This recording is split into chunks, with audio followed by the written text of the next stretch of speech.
kulanti wacan oo wanaagsan mar kale kuna soo dhawaada barnaamijkeennii mawlada dhallaanka waa ka dhegaysataan dhallaan koriye toddobaadba sheeko cusub ayaa ku maqashaan sheekada toddobaadkan aan idinku haynana waa sheeko ku saabsan boqortooyo caan ah iyo inanay dhaleen oo aanu bilan u bixinay waxaa layidhi carruuray beri hore ayaa waxaa jiray boqortooyo weyn oo qani ahayd waxay ka tegin jirtay dal ku yaala dhul shisheeye boqortooyada waxaa maamuli jiray boqor iyo boqorad wanaagsan muddo dheer iyo waxay alla weydiisan jireen in alla siiyo ilmo waxay ahaayeen kuwo aan wax u bada lahayn ducadana mar kasta way ku celin jireen oo waxay alla ka dalbi jireen in ilaah ilmo siiyo waxay muddo sida ahaadaanba waqti dheer kadib ayaa mar dambe waxa boqorkii iyo boqoradii u dhalatay inan qurux badan aad ayay ugu farxeen warka inanta soo korodhayna waxaa laga maqlay deegaankii boqortooyadu ka talin jirtay oo dhan waxayna u bixiyeen bilan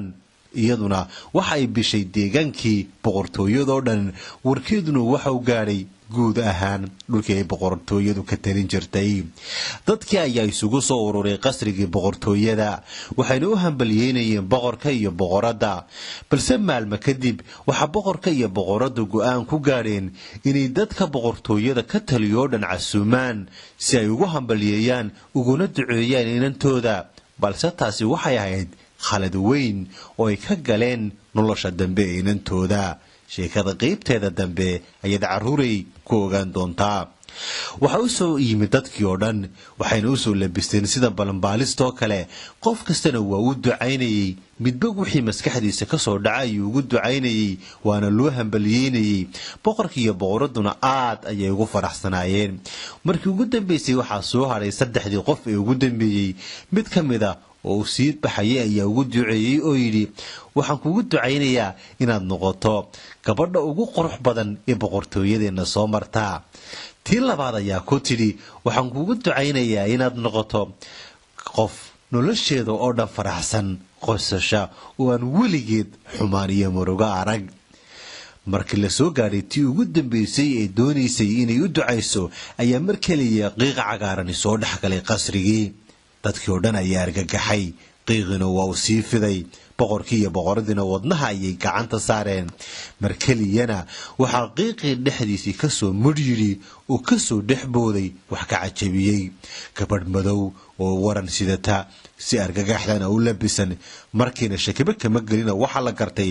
inay tahay musixirad weyn oo boqortooyada ku noolayd wuxuuna boqorkii isku dayey inuu qumayadan ka difaaco gabadhiisa balse waxaa dhacay waxay tidhi ha cabsoonina boqor waxaad casuuntay dadka boqortooyadeenna oo dhan ku nool anigana waad iga reebtay taasi waa godob ee ogow aad aniga iga gashaye waxau yidhi waan ka xumahay runtii ma ahayn inaan casuumadda kaa reebo waxay tidhi waxba ma laha anigu xataa boqoradda waanu ducaynayaa waxna waanu rajaynayaa waan kuu ducaynaya marka hore badhaadh oo noolow balse waxaan kuu rajaynayaa marka aad 16 jir gaadho maalinta aad dhalashadaada 16aad u dabaaldegayso in warankaygaasi wadnaha kaa mudo oo aad dhimato boqorkii iyo boqoraddii ayaa naxay oo argagaxay wuxuuna boqorka dalbaday in ciidamadiisa loo yeedho oo gabadhan laga qabto waxay ku tidhi halkaa doonta joog oo sidaas ayay noqonaysaa boqorkiina askar ayuu u yeedhay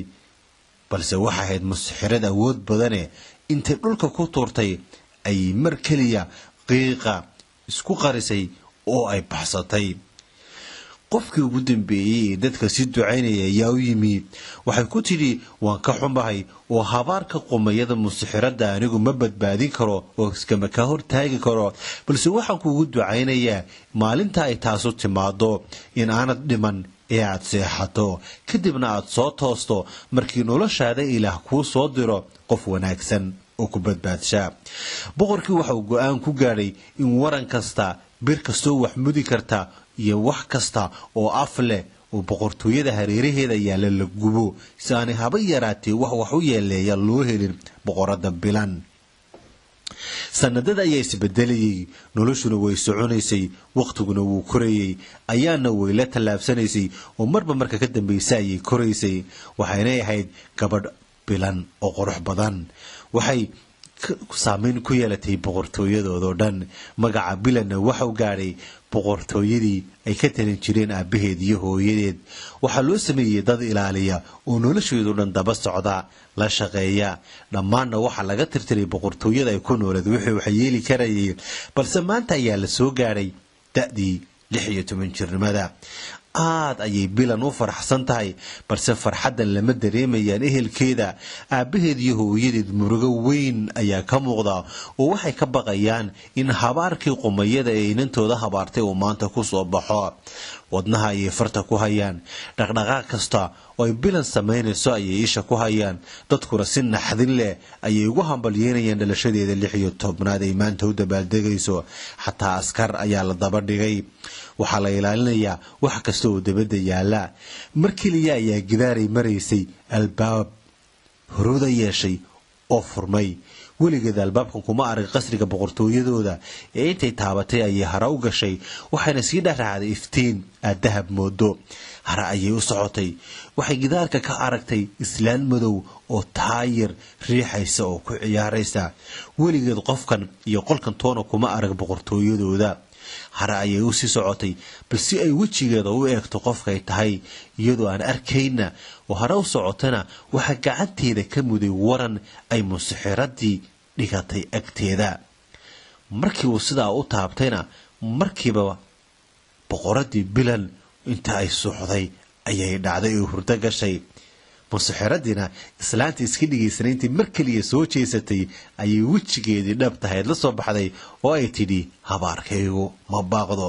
maalin madow ayay u noqotay boqortooyadii dadkii oo dhan ayaa murugooday balse bilan ma dhiman ee waa ay seexatay dadkiina way u yimaadeen oo way u ducaynayeen in alleh soo toosho oo badbaadiyo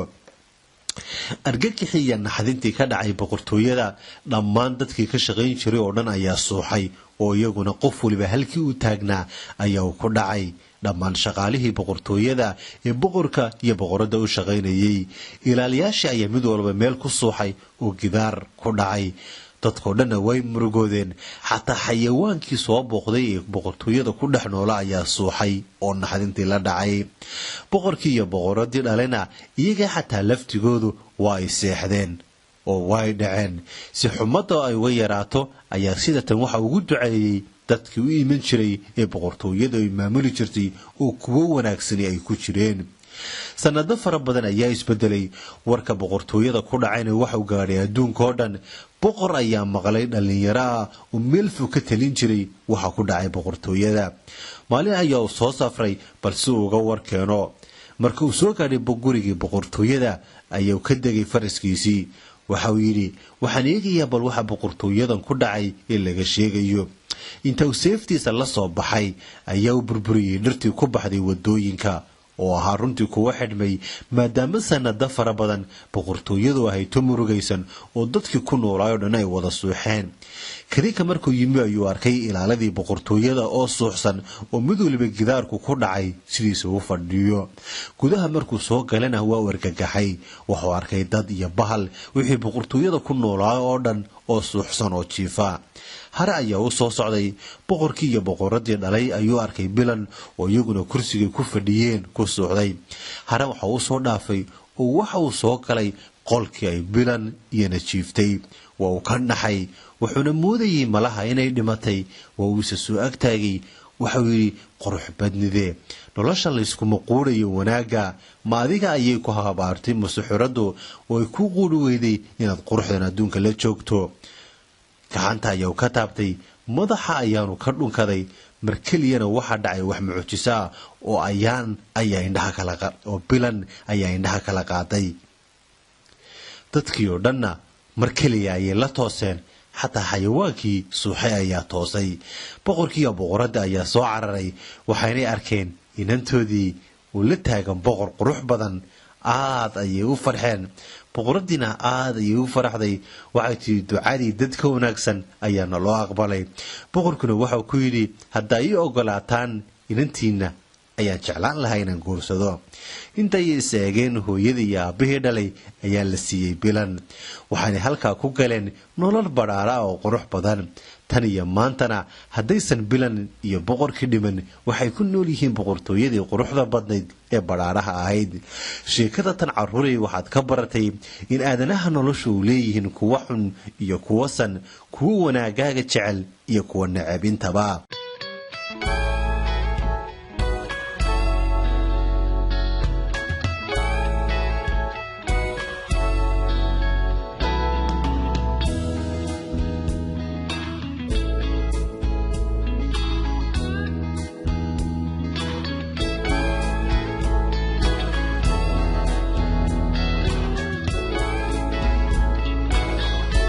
كنت أنا ونحسن مكان عروري كل سلوات برنامج كومي شيكوينكا